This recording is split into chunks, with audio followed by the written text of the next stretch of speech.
Good morning friends, welcome to Aastha group of education. आज हम एक न्यू पेपर स्टार्ट करने वाले हैं जो है हमारा पेपर था। इसका नाम है biotechnology and utilization of plants. Biotechnology का मतलब तो आप जानते होंगे, जैव प्रौद्योगिकी, जहाँ पर हम एक तो टिश्यू कल्चर टेक्निक और टिश्यू कल्चर टेक्निक के अंतर्गत हम protoplast culture, callus culture, suspension culture, जिसको हम देखेंगे। साथ ही कल्चर मीडिया का जो प्रिपरेशन होता है उसको भी वहाँ पर हम देखेंगे। और टिश्यू कल्चर टेक्निक की सहायता से न्यू प्लांट कैसे बनाए जाते हैं उनका भी हम स्टडी करेंगे।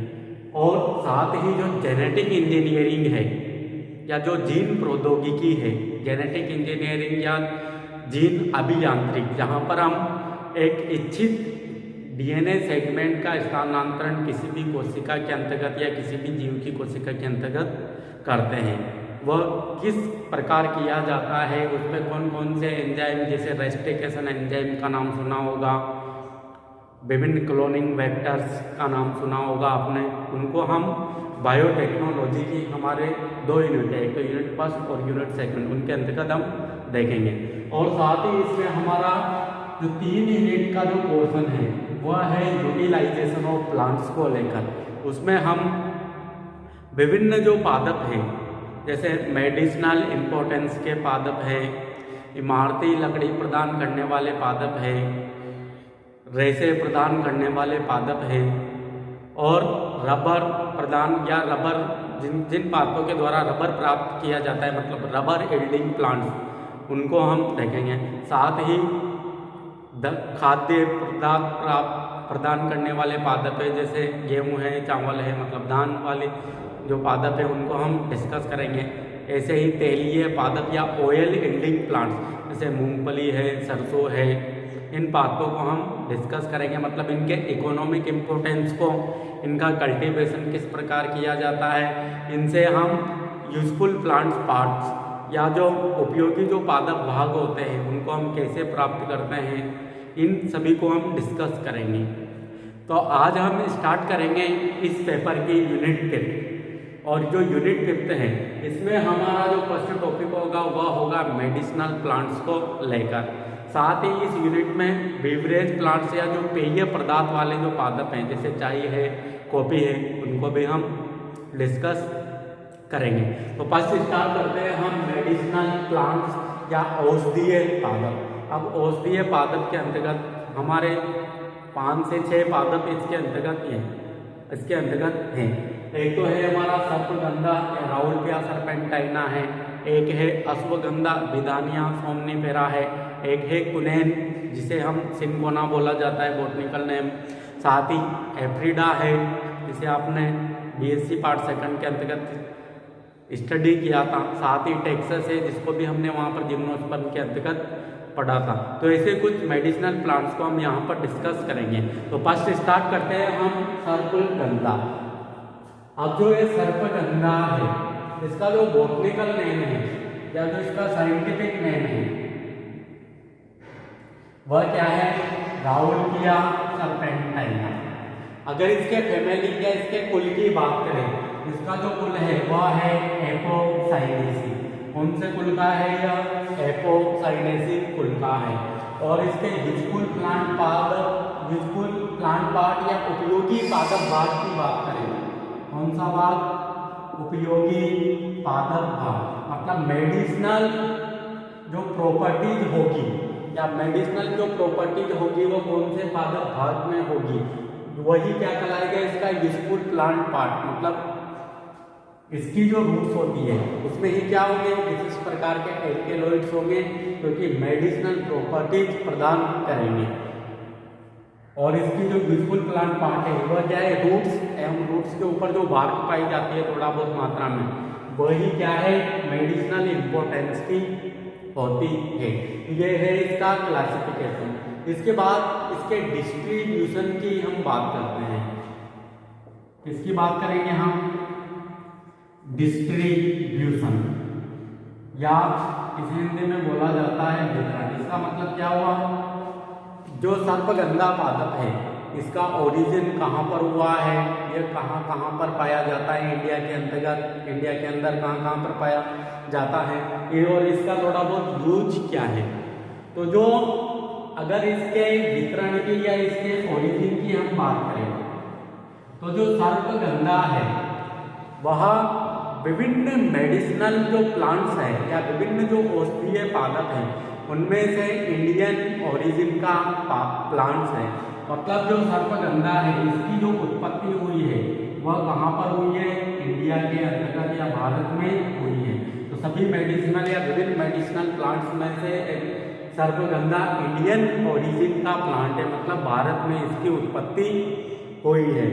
और प्राचीन काल से ही जो सर्पगंधा है इसे स्नेक बाइट के ट्रीटमेंट में उपयोग किया जाता है। किसके ट्रीटमेंट में उपयोग किया जाता है, स्नेक बाइट, मतलब सांप के काटने के उपचार में जब सांप काटता है तो उसका जो ट्रीटमेंट किया जाता है वह राउल्टिया सर्पेंटाइना की जो जड़ों में एल्केलॉइड पाए जाते हैं उनके द्वारा ही किया जाता है। तो सर्पगंधा क्यों पड़ा, क्योंकि स्नेक बाइट के ट्रीटमेंट में इसका उपयोग किया जाता है। और साथ ही यह साइकोलॉजिकल डिसऑर्डर, कौन सा disorder, psychological disorder. Psychological disorder का मतलब आप जानते होंगे पागलपन की जो बीमारी होती है या जो साइकोलॉजिकल जो डिसऑर्डर होता है इसमें भी सर्पगंधा का उपयोग किया जाता है या राउल्टिया का उपयोग किया जाता है। इसी कारण जो सर्पगंधा है इसे मैडमैन औषधि भी कहा जाता है। क्या कहा जाता है, मैडमैन मेडिसिन। क्या कहेंगे, मैडमैन मेडिसिन या पागलपन की दवाई, इसे कहते हैं, सर्पगंधा को कहा जाता है। अब जो ये सर्पगंधा का जो पादप है यह इंडिया में पाया जाता है। इंडिया, बांग्लादेश, श्रीलंका, मलेशिया, कहाँ पर पाया जाता है, India, Bangladesh, Sri Lanka, Malaysia, Brahma, Indonesia, Brahma और इंडोनेशिया, इन जगहों पर या इन देशों में यह किस फॉर्म में उगता है, जंगली रूप में उगता है, मतलब वाइल्ड फॉर्म में यह वहां पर ग्रो होता है। इंडिया में भी, बांग्लादेश में, श्रीलंका, मलेशिया, ब्रह्मा और इंडोनेशिया, इन देशों में यह जंगली रूप में पाया जाता है। और इंडिया में यह राजस्थान के अतिरिक्त सभी जगह देखने को मिलेगा। इंडिया में कहाँ पर एब्सेंट होता है, राजस्थान में ये क्या है, एब्सेंट है, और बाकी जितने भी जो स्टेट है उनमें लगभग यह पाया जाता है। और आपको पता है इसका जो मेडिसिनल इम्पोर्टेंस है, जैसे पागलपन की दवाई के रूप में उपयोग किया जाता है, सांप के काटने के उपचार में उपयोग किया जाता है। तो इसी कारण इसका जो इम्पोर्टेंस है वो काफ़ी ज़्यादा है। इसी कारण इसे विभिन्न देशों में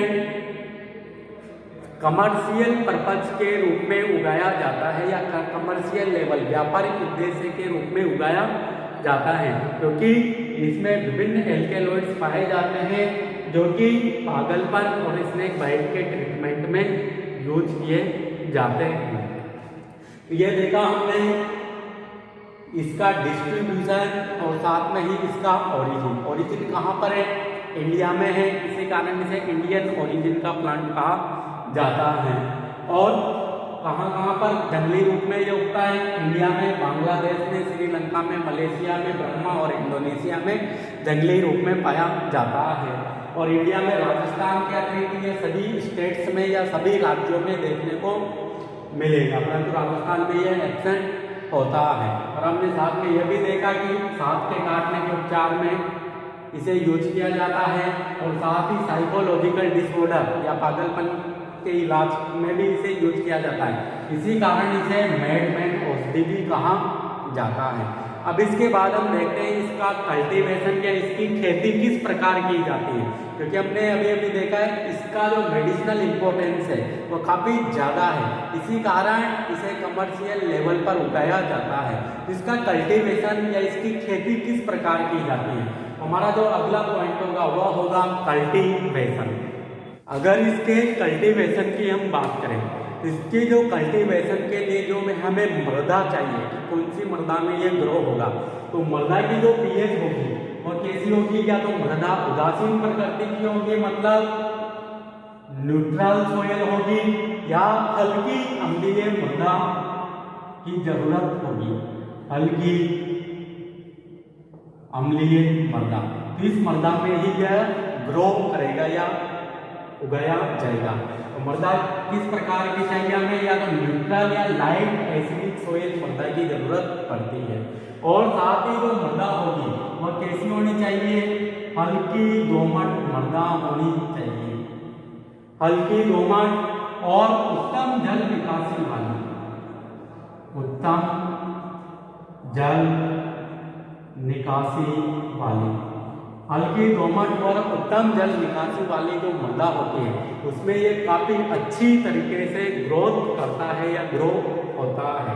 और साथ ही जो तापमान होना चाहिए या वातावरण का जो तापमान चाहिए वो कितना होना चाहिए, लगभग 15 से 40 डिग्री सेंटीग्रेड होना चाहिए। और जो वार्षिक वर्षा है या एनुअल रेनफॉल है वो कितनी होनी चाहिए, 150 से 300 सेंटीमीटर एनुअल रेनफॉल होनी चाहिए, तभी यह बेहतर ग्रोथ कर पाएगा। तो इसके कल्टीवेशन के लिए जो आवश्यक परिस्थितियां हैं वो क्या क्या होनी चाहिए, एक तो उदासीन व हल्की अम्लीय मृदा में यह अच्छी ग्रोथ करेगा। साथ ही जो मृदा होनी चाहिए वह कैसी होनी चाहिए, हल्की दोमट या लाइट लोम सोयल और उत्तम जल निकासी वाले, मतलब गुड वाटर ड्रेनेज युक्त मृदा होनी चाहिए। और तापमान क्या होनी चाहिए, और क्या होना चाहिए, 15 से 40 डिग्री सेंटीग्रेड तापमान होना चाहिए। और जो वार्षिक वर्षा है वह 150 से 300 सेंटीमीटर होनी चाहिए। तो इन कंडीशन में ही राउल्टिया सर्पेंटाइना का जो पादप है वह बेहतर ग्रोथ दर्शाता है। अब जो प्लांट का प्रोपेगेशन किया जाता है या पादप का जो प्रवर्धन किया जाता है वह दो तरीके से हम कर सकते हैं, मतलब पादप को उगाएंगे कैसे, एक तो दो तरीके से, एक तो सीड्स के द्वारा इसका प्रवर्धन या प्रोपेगेशन किया जाता है, और या जड़ों के द्वारा कर सकते हैं, या स्टेम कटिंग के द्वारा कर सकते हैं। जैसे गन्ने का करते हैं ना स्टेम कटिंग के द्वारा, वैसे ही राउल्टिया सर्पेंटाइना के पादप का स्टेम कटिंग के द्वारा कर सकते हैं, या इसे हम कलम रोपण भी बोला जाता है। एक जड़ों के द्वारा इसका प्रोपेगेशन कर सकते हैं या डायरेक्ट सीड को बोकर कर सकते हैं। अगर हमें कटिंग्स के द्वारा प्रोपेगेशन करना है या प्रवर्धन करना है तो स्टेम कटिंग्स को कतारों में बोया जाता है। किसमें बोया जाता है, रो में बोया जाता है, या सीड्स को भी रो में बोया जाता है। तथा प्लांट टू प्लांट जो डिस्टेंस होती है, जैसे ये कोई एक ही कतार में सारे ही पादपों को लगाना है, तथा जो प्लांट टू प्लांट जो डिस्टेंस है वह लगभग 15 से 60 सेंटीमीटर के गैप में रखा जाता है। इस प्रकार इनको हम या तो कलम रोपण के द्वारा बो सकते हैं या डायरेक्ट सीड्स को यहाँ पर बो सकते हैं। तथा प्लांट टू प्लांट जो डिस्टेंस होगी वह कितनी होगी, 15 से 60 सेंटीमीटर रखी जाती है। और इन्हें कब बोएंगे, तो मानसून के जो प्रारंभिक अवस्था है या मानसून का जो सीजन है उसकी प्रारंभिक अवस्था में यहाँ पर कटिंग्स को या कलम रोपण किया जाता है या सीड्स को बो दिया जाता है। और उसके बाद लगभग 1.5 से 2 ईयर के पश्चात जो क्रॉप होगी वह मेडिसिन एक्सट्रैक्शन के लिए या जो औषधि के निष्कासन के लिए तैयार हो जाती है। मतलब कंप्लीट जो क्रॉप होगी वह कब प्राप्त हो जाएगी, हमें 1.5 से 2 ईयर के पश्चात प्राप्त हो जाएगी। और उस रोग से हम मेडिसिन को एक्सट्रैक्ट कर सकते हैं या औषधि को हम निकाल सकते हैं। अब 1.5 से 2 ईयर के पश्चात क्या करेंगे, जो पादप होंगे उनको जड़ सहित मृदा से उखाड़ लेंगे। क्या कर लिया जाता है, उन्हें अपरूट कर लिया जाता है, मतलब जड़ सहित मृदा से निकाल लिया जाता है और पादप की जड़ों को काट दिया जाता है और उन जड़ों को काफी फ्रेश वाटर से धो लिया जाता है। फिर जड़ों को सुखाया जाता है, सुखाने के पश्चात उन जड़ों को पीस कर उनका बारीक चूर्ण बना लिया जाता है। फिर बारीक चूर्ण बनाने के पश्चात उस चूर्ण को थैलियों में एयर टाइट कर दिया जाता है, मतलब थैलियों में पैक कर दिया जाता है और उनको फिर बाजारों में सेल आउट कर दिया जाता है। तो मेडिसिन का जो एक्सट्रैक्शन किया जाता है वह कैसे किया जाता है, सर्वप्रथम 1.5 से 2 ईयर के पश्चात पादपों को जड़ सहित उखाड़ लिया जाता है, उनकी जड़ों को काटा जाता है और जड़ों को क्या किया जाता है, फ्रेश वाटर से धोया जाता है। फिर जड़ों को सुखाया जाता है और सुखाने के पश्चात उन जड़ों को पीसा जाता है, जिसके कारण जो जड़ों का एक बारीक चूर्ण तैयार हो जाता है। फिर उस चूर्ण को थैलियों में या पैकेट्स के अंतर्गत एयर टाइट कर दिया जाता है और बाजारों में सेल आउट कर दिया जाता है। इस प्रकार मेडिसिन का इनमें एक्सट्रैक्शन कर लिया जाता है। अब इनकी जो जड़ें हैं उनमें ज़्यादा मात्रा में एल्केलॉइड्स पाए जाते हैं। वैसे तो अगर पूरे ही राउलपिया के प्लांट की बात करें, इनकी पत्तियों में, इनके तने में, शाखाओं में, सभी में एल्केलॉइड्स पाए जाते हैं, परंतु जड़ों में एल्केलॉइड्स की मात्रा सर्वाधिक होती है। इसी कारण जड़ों का यूज मेडिसिनल या यूजफुल प्लांट पार्ट के रूप में किया जाता है या मेडिसिनल एक्सट्रैक्शन के लिए जड़ों का यूज किया जाता है, क्योंकि जड़ों में ही सबसे ज़्यादा मात्रा में एल्केलॉइड्स हैं और उन एल्केलॉइड्स जड़ों में जो सर्वाधिक मात्रा में जो एल्केलॉइड्स पाया जाता है या पादप से जो सर्वाधिक मात्रा में एल्केलॉइड प्राप्त किया जाता है वह कौन सा एल्केलॉइड है, वह है रेसरपाइन एल्केलॉइड। रेसरपाइन एल्केलॉइड ही सर्वाधिक मात्रा में प्राप्त किया जाता है या सर्वाधिक औषधीय महत्व का एल्केलॉइड है। कौन सा एल्केलॉइड है, यह औषधीय महत्व का एल्केलॉइड है।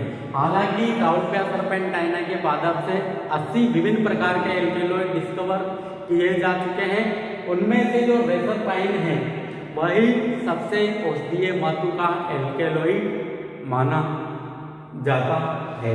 तो ये देखा हमने इसका कल्टीवेशन और कल्टीवेशन के पश्चात इसका जो मेडिसिनल जो प्रॉपर्टीज थी वह जड़ों में थी, उनको जड़ों को निकाल लिया और जड़ों से बारीक चूर्ण को बना लिया, जिसमें ही क्या है, मेडिसिनल प्रॉपर्टी है।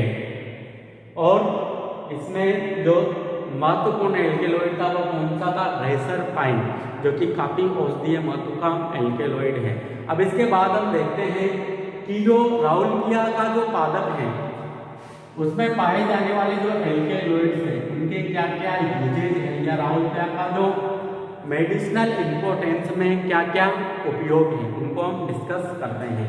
अगर राउलपिया के उपयोग की बात करें कि मेडिसिनल इम्पोर्टेंस में इसका क्या क्या उपयोग है, तो राउलपिया के अंतर्गत जो रेसरपाइन जो एल्केलॉइड पाया जाता है इसका उपयोग किसमें किया जाता है, इसका उपयोग किया जाता है इनसोम्निया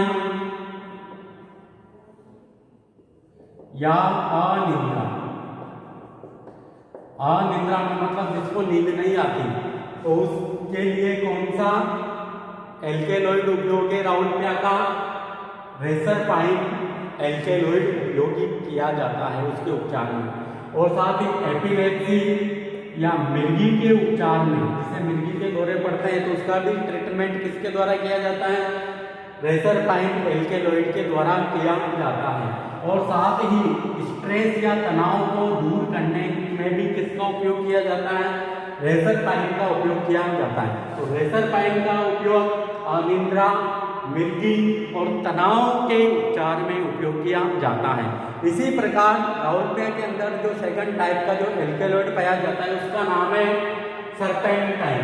सर्पेंटाइन का जो उपयोग है वह है हाई ब्लड प्रेशर में या हाइपर टेंशन में, इसमें हाइपर टेंशन या हाई ब्लड प्रेशर के ट्रीटमेंट में या उच्च रक्तदाब के उपचार में इसका उपयोग किया जाता है, सर्पेंटाइन का उपयोग किया जाता है।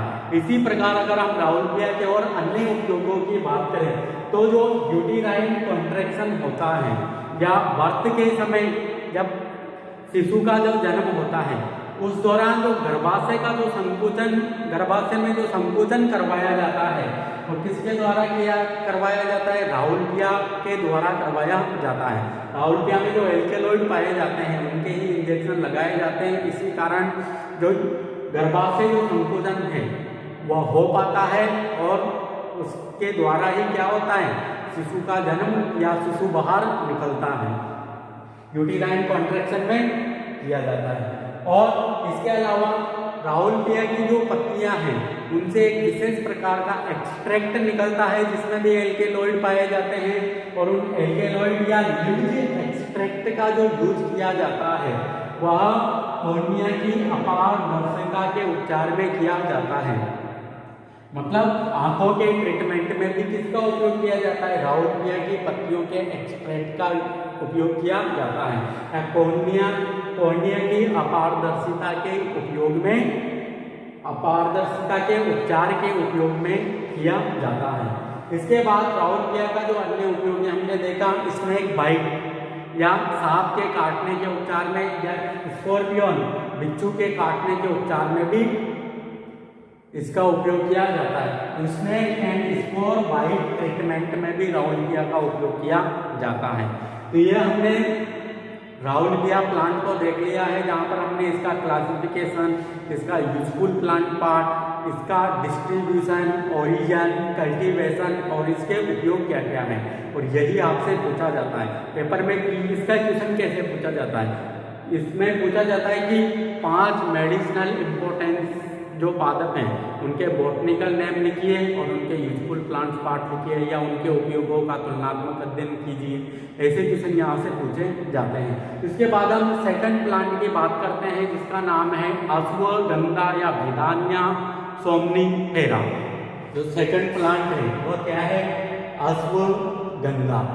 अगर इसके बॉटनिकल नेम की बात करें तो इसका जो बॉटनिकल नेम है वह है विदानिया सोमनीफेरा। क्या है बॉटनिकल नेम? विदानिया सोमनीफेरा। इसकी अगर फैमिली की हम बात करें तो फैमिली है इसकी सोलेनेसी फैमिली। सोलेनेसी फैमिली का यह मेंबर है। और साथ ही इसका जो यूजफुल प्लांट पार्ट है वो यूजफुल प्लांट पार्ट भी क्या है? रूट्स है। जबकि अभी हमने जो सर्पगंधा पढ़ा था उसका बॉटनिकल नेम क्या है? राउल्टिया सर्पेंटाइना। उसकी फैमिली कौन सी थी? एपोसाइनेसी थी। और उसका यूजफुल प्लांट पार्ट क्या था? Root and root bast. जबकि यहाँ पर भी यूजफुल प्लांट पार्ट सेम है। यहाँ पर भी रूट्स में जो एल्केलॉइड्स पाए जाते हैं उन्हीं का ही उपयोग करते हुए हम विभिन्न जो डिसऑर्डर हैं उनके ट्रीटमेंट में करेंगे। अब जो इसका डिस्ट्रीब्यूशन है या इसका वितरण है या इसका जो ओरिजिन है वो कहाँ पर हुआ है? तो जो विदानिया सोमनीफेरा या जो अश्वगंधा जो पादप है इसका भी जो ओरिजिन हुआ है वो कहाँ पर हुआ है? इंडिया में हुआ है। इसी कारण इसको भी इंडियन ओरिजिन का प्लांट माना जाता है। मतलब इसकी उत्पत्ति भी कहाँ पर हुई है? भारत में ही हुई है। यह भी एक इंडियन ओरिजिन का प्लांट है और यह India, Pakistan, Sri Lanka, south Africa या दक्षिणी अफ्रीका और जो भूमध्य सागरीय क्षेत्रों या मेडिटेरियन जो एरियाज है वहाँ पर यह जंगली रूप में उत्पन्न होता है या जंगली रूप में उगता है। कहाँ पर यह उगता है जंगली रूप में? इंडिया में, पाकिस्तान में, श्रीलंका में, साउथ अफ्रीका में और भूमध्य सागरीय क्षेत्रों में यह जंगली रूप में पाया जाता है। और इंडिया के अंदर यह कहाँ पर ग्रो होता है? इंडिया में यह राजस्थान में, गुजरात में और पंजाब में। राजस्थान, गुजरात और पंजाब के जो एरिड और सेमी एरिड जो एरियाज हैं, मतलब शुष्क और अर्ध शुष्क जो प्रदेश है, जैसे हमारा शुष्क जो प्रदेश है वो क्या है? थार का रेगिस्तान, तो वहाँ पर ग्रो होता है। उसी प्रकार थोड़ा बहुत पंजाब में भी है और थोड़ा बहुत गुजरात में भी है। तो राजस्थान, गुजरात और पंजाब के जो शुष्क और अर्ध शुष्क प्रदेश हैं वहाँ पर यह जंगली रूप में वहाँ पर यह ग्रो किया जाता है। तो ये देखा हमने इसका ओरिजिन और इसका डिस्ट्रीब्यूशन। डिस्ट्रीब्यूशन मतलब वितरण, कहाँ पर ये पाया जाता है। अब इसके अगर कल्टीवेशन की हम बात करें, कल्टीवेशन का मतलब खेती करना। तो खेती करने के लिए कोई यहाँ पर विशेष टेक्निक की आवश्यकता नहीं है। जैसे हमने सर्पगंधा में भी देखा था, कोई विशेष टेक्निक की आवश्यकता नहीं है, केवल इनके बीजों को या कलम को हल्की जो एसिडिक मृदा थी वहाँ पर रोप दिया जाता है और 1.5 से 2 साल बाद उखाड़ लिया जाता है। इसी प्रकार यहाँ पर भी इनका कल्टीवेशन ऐसे ही करेंगे। इनके जो सीड्स होंगे या इनके जो बीज होंगे उनको सोयल में ऐसे ही फेंक दिया जाता है और 6 से 12 महीने के बाद तो क्या तैयार हो जाती है, फसल तैयार हो जाती है, जिनको उखाड़ लिया जाता है और जड़ों को काट लिया जाता है, जिनका बारीक पाउडर बना लिया जाता है और सेल एयर टाइट करके सेल आउट करने के लिए उन्हें तैयार किया जाता है। तो इनके कल्टीवेशन के लिए भी जो आवश्यक परिस्थितियां हैं वह क्या क्या होनी चाहिए। तो अभी हमने देखा यह राजस्थान, गुजरात और पंजाब के एरिड और सेमी एरिड क्षेत्रों में यह ग्रो होता है। तो वहाँ पर आपको पता है वहाँ की जो मृदा होती है वो कौन सी होती है, तो रेतीली मृदा होती है। कौन सी मृदा होती है,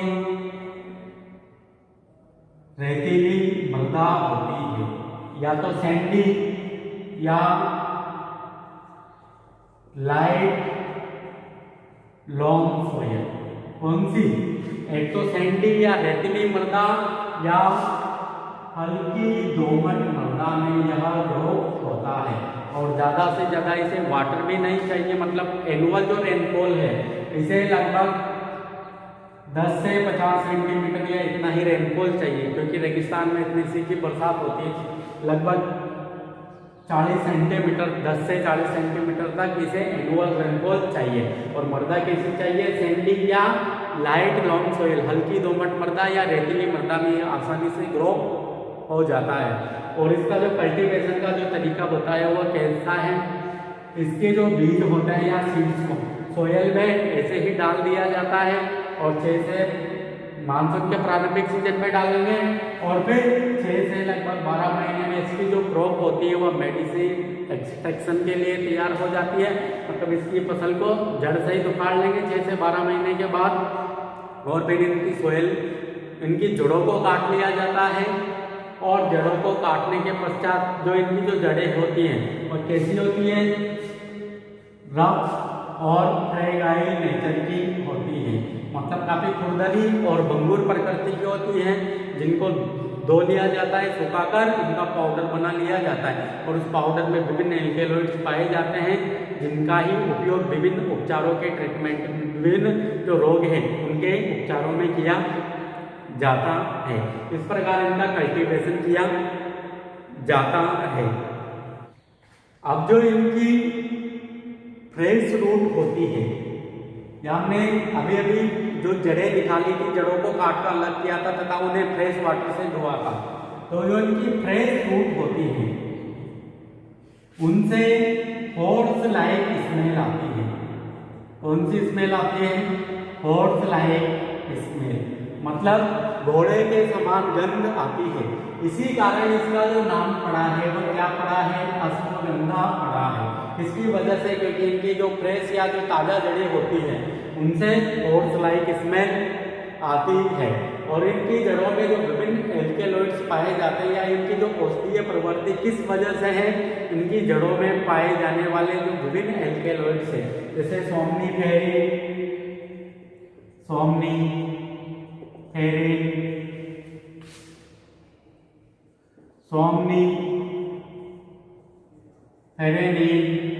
तथा विदेनिन एल्केलॉइड की वजह से है।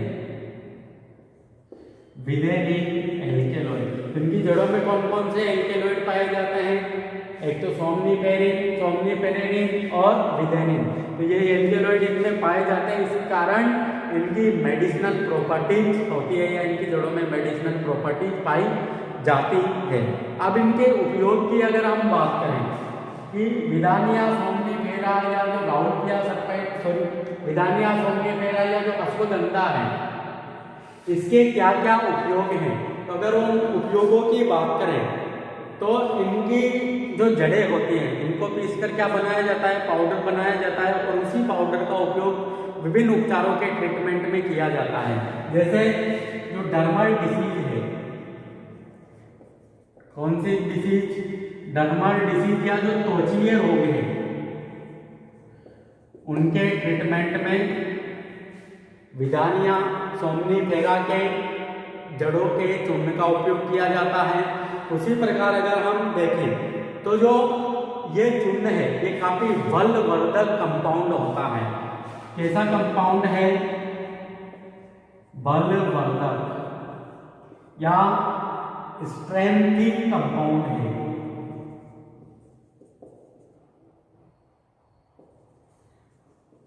स्ट्रेंथनिंग कंपाउंड या बलवर्धक कंपाउंड है। मतलब अगर इनके चूर्ण को खा ले तो घोड़े जैसी ताकत आ जाती है। मतलब इनके चूर्ण में क्या पाई जाती है, बलवर्धक प्रवृत्ति पाई जाती है। और साथ ही जो इनका जो चूर्ण है वह नर्वस सिस्टम के उपयोग में किया जाता है, या नर्वस सिस्टम का जो ट्रीटमेंट है, नर्वस सिस्टम के उपचार में, या जो तंत्रिका तंत्र है इसके उपचार में भी विदानिया सोमनीफेरा का उपयोग किया जाता है। और साथ ही जो जोड़ों का दर्द होता है, जोड़ों के दर्द में या आर्थराइटिस, जोड़ों के दर्द में भी राउटिया सर्पेंटाइन, जोड़ों के दर्द में भी विदानिया सोमनीफेरा का उपयोग किया जाता है। और इसके अगर हम रेगुलर यूज करें, इसका अगर हम रेगुलर यूज करेंगे, इसको रेगुलरली ले हम, तो जो एजिंग होती है उसको हम प्रोलॉन्ग रख सकते हैं। मतलब अगर इसको रेगुलर यूज करें तो लंबे समय तक हम युवा बने रह सकते हैं, मतलब बुढ़ापा नहीं आएगा। तो एजिंग को प्रोलॉन्ग भी रखा जा सकता है इसके रेगुलर यूज के द्वारा। इसके क्या क्या यूजेज हुए, इसके चूर्ण का उपयोग विभिन्न डर्मल डिसीज या त्वचीय रोगों के उपचार में किया जाता है, जोड़ों के दर्द में किया जाता है, नर्वस सिस्टम या तंत्रिका तंत्र के उपचार में हम कर सकते हैं। यह एक बलवर्धक यौगिक होता है जिसका उपयोग हमारी शक्ति बढ़ाने के रूप में भी उपयोग किया जाता है, और इसके रेगुलर यूज से एजिंग को भी प्रोलॉन्ग रख सकते हैं। मतलब बुढ़ापे को नहीं आने देगा यह। तो ये थे इसके उपयोग। तो आज हमने इसके दो प्लांट्स, मेडिसिनल इंपॉर्टेंस के जो दो प्लांट्स थे, एक तो सर्पगंधा और एक अश्वगंधा, इन दोनों को ही स्टडी किया है, जहां पर हमने इसका क्लासिफिकेशन, इसका डिस्ट्रीब्यूशन और इसकी ओरिजिन, इसका कल्टीवेशन और इसके उपयोगों को देखा है। इसके बाद हम अगले वीडियो लेक्चर्स के दौरान और मेडिसिनल इंपॉर्टेंस के प्लांट को स्टडी करेंगे, जहां पर हम कुनेन, सिंकोना को देखेंगे, एफ्रीडा, टेक्सास, नीम, एजा डायरेक्टा इंडिका, इनको हम स्टडी करेंगे। तो आज के लिए इतना ही काफ़ी है, अगला पढ़ेंगे हम नेक्स्ट लेक्चर्स के दौरान। तब तक के लिए आप सभी को धन्यवाद।